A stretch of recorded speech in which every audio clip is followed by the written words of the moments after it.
ये कहानी छगनपुर नाम के एक छोटे से गांव की है, जहां अजय नाम का एक गरीब किसान रहता था। अजय के परिवार में उसके अलावा उसकी पत्नी सीमा और एक बेटा राजू था, जिनके साथ वो बहुत खुशी खुशी रहता था। अजय के पास गांव में अपनी एक जमीन थी, जहां पर खेती कर वो अपने घर का पालन पोषण करता था। परंतु अब उसकी वो जमीन पहले की तरह उपजाऊ नहीं रही थी। धीरे धीरे उसकी जमीन से फसल की पैदावार भी कम होने लगी थी। एक दिन इसी चिंता में वो अपने जमीन के पास बैठा होता है और कमाने का कोई और जरिया सोचने लगता है। दिन प्रतिदिन मेरे इस जमीन से उगने वाली फसल कम होते जा रही है।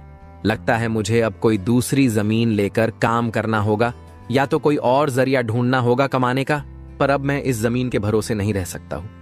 चलो एक बार चल के सीमा से राय लेकर देखता हूँ वो क्या कहती है इस बारे में।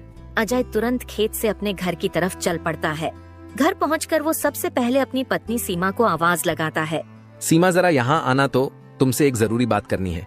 अजय की आवाज सुनकर सीमा वहाँ आ जाती है। बोलिए, आपने मुझे बुलाया क्या? हाँ सीमा, मुझे तुमसे एक जरूरी विषय पर बात करनी है और तुम्हारी राय जाननी है। हाँ बोलिए, क्या बात है? सीमा, तुम तो जानती हो हमारी जमीन अब पहले की तरह इतनी उपजाऊ नहीं रही है, और अगर मैं ज्यादा खाद वगैरह डालने की कोशिश करूंगा तो कहीं उसकी मिट्टी और खराब ना हो जाए। इसलिए सोच रहा हूं कि कुछ समय के लिए उस जमीन पर खेती करना छोड़ दूं। हर साल थोड़ी थोड़ी खाद उसमें डालता रहूंगा, जिससे कुछ सालों बाद वो पहले की तरह उपजाऊ हो जाएगी। फिर उसमें खेती करना शुरू कर दूंगा। हाँ, ये ठीक रहेगा। इससे आपकी जमीन भी सही रहेगी और उसमें उगने वाली फसल भी। हाँ, पर तब तक मैं क्या करूं? क्योंकि मेरे पास दूसरी तो कोई जमीन नहीं है, तो घर का खर्च चलाने और राजू के पढ़ाई के लिए कहां से पैसे जुटा पाऊंगा। आप एक काम क्यों नहीं करते, एक बार जाकर गांव के जमींदार काका से मिल लीजिए। वो तो बहुत अच्छे और नेक दिल है, वो आपकी जरूर कोई मदद करेंगे। हाँ सीमा, ये ठीक रहेगा, क्योंकि काका अगर कोई नया काम भी करने बोलेंगे तो वो उसमें भी मेरी मदद कर देंगे। ठीक है सीमा, तो मैं कल सुबह सुबह ही काका से मिलने उनके घर चला जाऊंगा।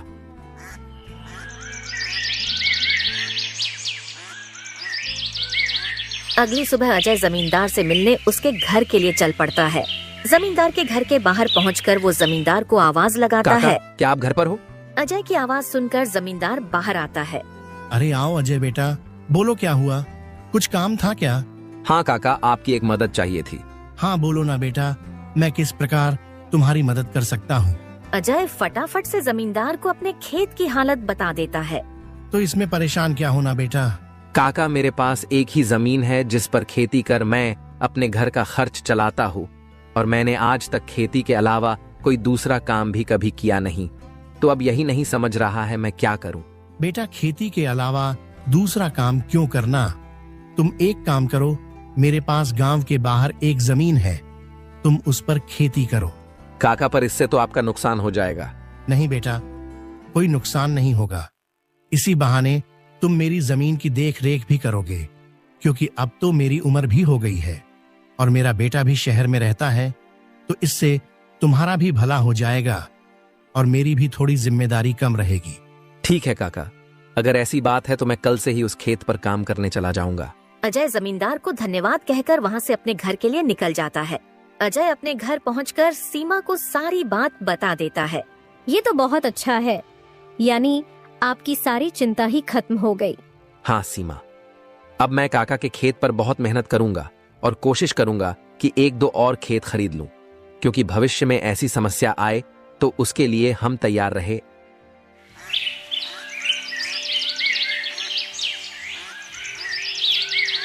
अगली सुबह अजय जमींदार के खेत पर काम करने निकलने वाला होता है तो सोचता है, काका की जमीन गांव के बाहर है, तो शायद शाम को आते आते देर हो जाए, इसलिए सीमा को बोलकर जाता हूँ।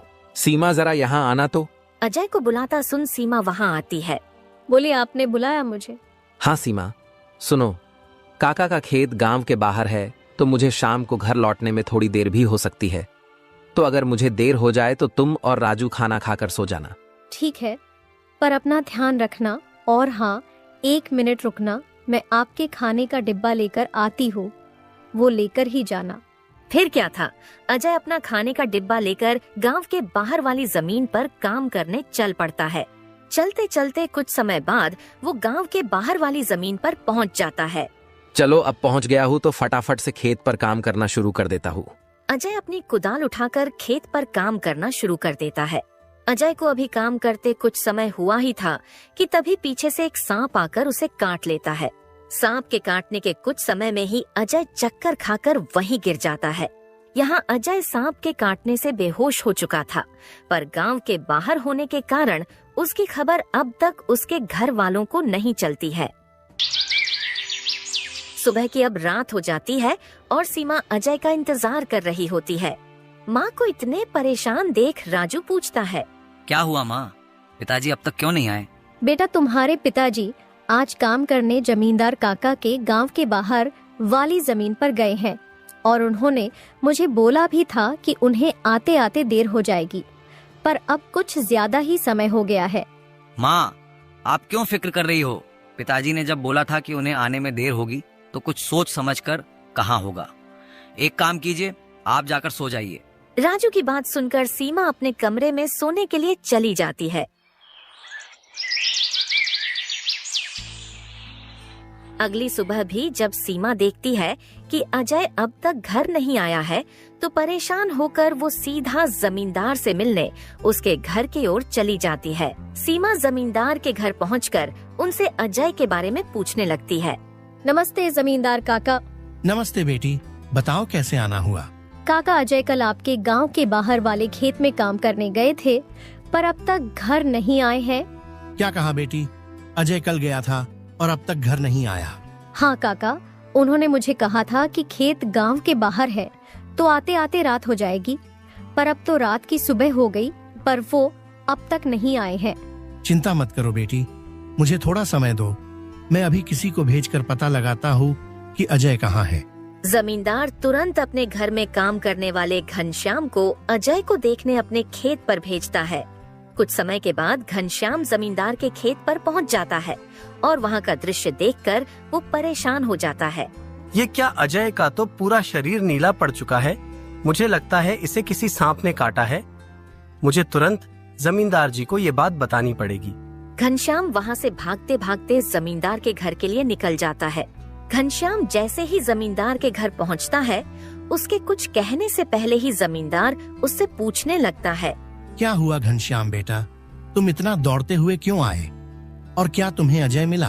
घनश्याम जमींदार को सारी बात बता देता है जो उसने खेत में देखी थी। घनश्याम जब जमींदार को सारी बात बता रहा होता है, तभी वहाँ पास में खड़ी सीमा भी सारी बात सुन लेती है और रोने लगती है। घनश्याम, तुम सबसे पहले वैद्य जी को लेकर वहाँ पहुँचो, मैं सीमा बेटी को लेकर वहाँ आता हूँ। घनश्याम को वैद्य जी के पास भेजने के बाद जमींदार सीमा को समझाने लगता है। सीमा बेटी, पहले तो तुम रोना बंद करो और जल्दी से मेरे साथ चलो, क्योंकि तुम्हारे रोने से अजय ठीक नहीं होगा। फिर क्या था, जमींदार सीमा को लेकर अजय को देखने उसके खेत के तरफ निकल जाता है और घनश्याम वैद्य जी को लेने दूसरी तरफ निकल जाता है। जमींदार और सीमा जब वहां पहुंचे तो उन्होंने देखा अजय बेहोश हालात में खेत में गिरा था और उसका पूरा शरीर नीला पड़ चुका था। सीमा अजय के पास बैठकर रोने लगती है। तभी वहां वैद्य जी आ जाते हैं। वैद्य जी के आते ही सीमा वहां से हट जाती है और वैद्य जी अजय की हालत का जायजा लेने लगते हैं। क्या हुआ वैद्य जी, अब कैसी है अजय की हालत? देखिए जमींदार जी, मैं आपको झूठ बोलकर अंधेरे में नहीं रखना चाहता हूँ, पर अजय की हालत बहुत खराब है। वैसे तो मैंने उसे जहर को काटने वाली औषधि दे दी है, परंतु जहर अजय के अंदर कुछ ज्यादा समय तक रह गया है, जिस कारण वो प्रगाढ़ बेहोशी के हालत में चला गया है। प्रगाढ़ बेहोशी, ये क्या होता है वैद्य जी? प्रगाढ़ बेहोशी के हालत में व्यक्ति जीवित तो होता है, परंतु उसके बदन के हिस्से में हलचल नहीं होती है, और ये अब कब होश में आएगा ये भी नहीं कह सकते हैं। वैद्य जी, तो अब हम क्या करें? देखिए जमींदार जी, अभी के लिए मैं कुछ दवाइयां दे रहा हूँ, उसे समय समय पर पानी में मिलाकर देना, बाकी तो सब ऊपर वाले के भरोसे हैं। वैद्य अजय की हालत का जायजा लेकर और दवा देकर वहां से चले गए। फिर कुछ गांव वाले अजय को लाकर उसको उसके घर के बिस्तर पर लिटा देते हैं। देखो सीमा बेटी, तुम बिल्कुल चिंता मत करना, तुम अजय की अच्छे से देखभाल करो, देखना वो बहुत जल्द ठीक हो जाएगा और तुम्हें अगर किसी भी चीज की कोई भी जरूरत हो तो मुझे जरूर बता देना, और हर महीने मैं तुम्हारे लिए और राजू के लिए कुछ पैसे भेजता रहूंगा, पर तुम हिम्मत मत हारना। आपका बहुत बहुत धन्यवाद काका, आप हम लोगों की बहुत मदद कर रहे हो। जमींदार फिर वहाँ से सीमा को दिलासा देकर चले जाते हैं। जमींदार के जाने के बाद वहाँ राजू आ जाता है और अपने पिता की हालत देखकर सीमा से उसका कारण पूछने लगता है। माँ, ये पिताजी को क्या हुआ है? बेटा, तुम्हारे पिताजी को कल खेत में सांप ने काट लिया है, जिस कारण वो बेहोश हो गए हैं। माँ, तो पिताजी होश में कब आएंगे? बेटा, वैद्य जी ने कुछ दवाइयाँ दी है और उन्हें समय समय पर पिलाने कहा है। उन्होंने बोला कि उन दवाइयों से वो बहुत जल्द ठीक हो जाएंगे। पर माँ, पिताजी की ऐसी हालत है तो अब हमारे घर का खर्च कैसे चलेगा? बेटा, तुम उसकी चिंता मत करो, मैं हूँ ना, मैं सब संभाल लूंगी। नहीं माँ, आप क्या क्या करोगी? आप पिताजी का ध्यान रखोगी, आप घर संभालोगी कि घर का खर्च देखोगी? माँ, आप बस पिताजी का और घर का ध्यान रखो, मैं अब खेत पर काम करके घर का खर्च चलाऊंगा। राजू की ऐसी बातें सुन सीमा भावुक हो जाती है। नहीं बेटा, तुमको काम करने की कोई जरूरत नहीं है, मैं सब संभाल लूंगी। तुम बस अपने पढ़ाई का ध्यान रखो। तुम्हारे पिताजी का सपना है कि तुम बहुत बड़े अफसर बनो, और मैं तुम्हें वो बनाकर रहूंगी, भले उसके लिए मुझे कितनी भी मेहनत क्यों ना करनी पड़े। फिर सीमा राजू को वहाँ से पढ़ने भेज देती है। मुझे अब कुछ करना ही होगा, क्योंकि मैं अब अजय का ठीक होने का इंतजार तो नहीं कर सकती हूँ। मुझे अब खुद जाकर खेती करनी होगी, और हो सके तो कोई और काम भी देखना होगा। अगली सुबह सीमा सीधे जमींदार से मिलने पहुंच जाती है। नमस्ते जमींदार काका। नमस्ते बेटी, बताओ कैसे आना हुआ, और अजय की तबीयत अब कैसी है? काका, अजय की तबीयत फिलहाल तो वैसी ही है, और मुझे आपकी एक मदद चाहिए थी, इसीलिए मैं आपसे मिलने चली आई। हाँ, बोलो ना बेटी, मैं तुम्हारी किस प्रकार मदद कर सकता हूँ? काका, मैं चाहती हूँ कि जो जमीन आपने अजय को दी थी काम करने के लिए, आप मुझे उस पर काम करने की इजाजत दे दी, ताकि मैं उस पर काम करके अपने घर का खर्च और राजू की पढ़ाई करा सकूं। बेटी, पर तुम्हें वहाँ काम करने की कोई जरूरत नहीं है, मैं हूँ ना। मैं तुम्हारे घर के लिए जो भी खर्च लगेगा हर महीने भेज दिया करूँगा। नहीं काका, आपने अब तक हमारी बहुत मदद की है। अब आप बस मुझे आपके खेत में काम करने की इजाजत दे दीजिए। मैं अब खुद काम करके अपना घर चलाऊंगी और अपने बेटे को बड़ा अफसर बनाऊंगी। जमींदार सीमा को बहुत समझाने की कोशिश करता है, पर सीमा जमींदार की बात मानने तैयार नहीं थी। आखिर में सीमा की बातें सुनने के बाद जमींदार सोचने लगता है। मुझे लगता है सीमा मेरी बात नहीं मानेगी, पर अगर वो काम करने इतने दूर जाएगी तो वो अजय का ध्यान नहीं रख पाएगी। एक काम करता हूँ, मैं सीमा को मेरी गांव के अंदर वाली जमीन पर काम करने के लिए कह देता हूँ, ताकि वो खेतों पर काम भी कर सके और अपने घर का ध्यान भी रख सके। ठीक है सीमा बेटी, मैं तुम्हें अपने खेत पर काम करने की इजाजत तो दे सकता हूँ, पर तुम्हें मेरी एक बात माननी होगी। हाँ काका, बोलिए ना। बेटी, तुम्हें मेरे गांव के बाहर वाले खेत पर काम करने की कोई जरूरत नहीं है।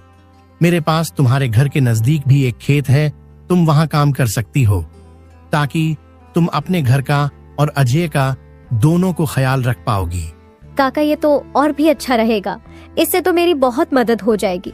बेटी, पर एक छोटी सी समस्या है, वो खेत बाहर वाले खेत से थोड़ा छोटा है। हाँ तो कोई बात नहीं है काका, वो खेत मेरे घर से नजदीक है, वही बहुत बड़ी बात है। मैं खेत में काम करने के साथ साथ दूसरे के घर का काम भी करना शुरू कर दूंगी, ताकि उन पैसों से मैं राजू की पढ़ाई का खर्च निकाल सकूं। बेटी, पर तुम्हें इतना काम करने की क्या जरूरत है? काका, मुझे काम करना ही होगा। अजय का सपना था कि राजू पढ़ लिख कर बड़ा आदमी बने। अगर मैं मेहनत नहीं करूंगी तो उसका सपना अधूरा रह जाएगा। राजू की पढ़ाई के लिए और घर चलाने के लिए मुझे हर हाल में ये जिम्मेदारी उठानी पड़ेगी। जमींदार सीमा के संकल्प और साहस से भावुक हो जाते हैं। ठीक है बेटी, तुम्हारी मेहनत देखकर मुझे पूरा भरोसा है कि तुम जरूर सफल होगी। मैं तुम्हारी हर संभव मदद करूंगा। तुम कड़ी मेहनत करो, भगवान भी तुम्हारे साथ हैं। सीमा ने जमींदार के गांव के अंदर वाले खेत पर काम करना शुरू कर दिया। वह सुबह खेत पर काम करती और दोपहर के बाद गांव के घरों में सफाई और खाना बनाने जैसे छोटे मोटे काम करने जाती। धीरे धीरे सीमा की मेहनत रंग लाने लगी। खेत में अच्छी फसल हुई, जिससे उसका घर चलने लगा और जो पैसे वह दूसरों के घरों में काम करके कमाती थी, वह राजू की पढ़ाई में खर्च करने लगी। बेटा, मैं चाहती हूँ कि तुम मन लगाकर पढ़ाई करो। तुम्हारे पिताजी का सपना है कि तुम अफसर बनो। मैं तुम्हारे लिए हर मुश्किल को पार कर लूंगी। माँ, मैं कड़ी मेहनत करूंगा। एक दिन मैं पिताजी का सपना पूरा करके दिखाऊंगा। सीमा की मेहनत और त्याग से गांव के लोग भी प्रेरणा लेने लगे। उन्होंने देखा कि कैसे एक माँ अपने परिवार के लिए हर कठिनाई का सामना कर रही है। इसी बीच अजय की हालत धीरे धीरे सुधरने लगी। वैद्य जी की दवाओं और सीमा की देखभाल ने जहर का असर कम कर दिया। एक दिन अचानक अजय को होश आ गया। अजय को होश में आते देख सीमा बहुत खुश हो गई। अजय, तुम्हें होश आ गया। भगवान ने मेरी मेहनत और दुआएं सुन ली। सीमा, मैंने तुम्हें और राजू को बहुत परेशान किया। नहीं अजय, तुम हमारी ताकत हो। जब तक तुम ठीक हो रहे थे, मैंने हर जिम्मेदारी संभाली और देखो, अब सब कुछ ठीक हो रहा है। अजय धीरे धीरे पूरी तरह ठीक हो गया। उसने सीमा की मेहनत और त्याग देखकर प्रण लिया कि अब वह उसके साथ कंधे से कंधा मिलाकर परिवार को आगे बढ़ाएगा। राजू की पढ़ाई भी सफलतापूर्वक चलती रही और कुछ सालों बाद वह एक बड़ा अफसर बन गया।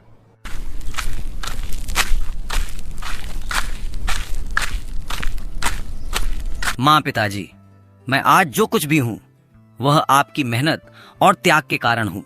नहीं बेटा, ये सब तुम्हारी माँ का बलिदान है। उसने हमारे परिवार को बचाने के लिए हर मुश्किल का सामना किया। सीमा का त्याग और अजय का साथ, दोनों ने मिलकर एक नई मिसाल कायम की। गांव वाले अब भी उनकी इस कहानी को आने वाली पीढ़ियों को प्रेरणा के रूप में सुनाते हैं। इस तरह माँ का त्याग की यह कहानी हमें सिखाती है कि एक माँ का समर्पण किसी भी चुनौती को पार कर सकता है और परिवार को जोड़ कर रखता है। दोस्तों, तो इस तरह की और शानदार और मजेदार कहानियाँ देखने के लिए हमारे इस चैनल को जल्द से जल्द सब्सक्राइब कर लें।